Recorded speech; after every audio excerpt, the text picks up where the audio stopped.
Memanas. OPM Undius Kogoya sesumbar tembak marinir, TNI patroli dan geruduk 6 zona KKB. OPM dari 8 Intan Jaya pimpinan Undius Kogoya mengklaim telah menembak mati satu anggota Intel TNI Marinir dan membakar satu alat berat, eksavator milik PT Gunung Selatan. Alat itu digunakan untuk membangun jalan di Kampung Galunggama, Distrik Sugapa, Intan Jaya, pada tanggal 28 Mei tahun 2024 lalu. Kami berhasil menembak mati seorang anggota Intel, TNI Marinir, inilah fotonya.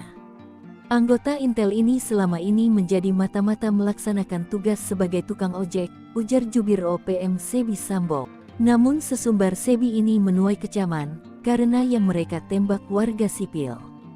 Hal ini diungkapkan Kasatgas Humas Ops Damai CARTENZ 2024, AKBP Bayu Suseno. Jika yang ditembak itu tukang ojek di kawasan Distrik Mulia, Kabupaten Puncak Jaya, Papua Tengah. Menanggapi ini, Menko Polhukam Hadi Cahyanto menyebutkan, ada 6 wilayah kabupaten yang dikategorikan wilayah rawan gangguan keamanan dari kelompok bersenjata saat pemilihan kepala daerah pilkada. 6 wilayah tersebut berada di 3 provinsi di tanah Papua, yakni Kabupaten Duga, Paniai, serta Intan Jaya di Papua Tengah. Kemudian, Pegunungan Bintang dan Yahukimo di Papua Pegunungan, dan terakhir Maibrat di Papua Barat Daya.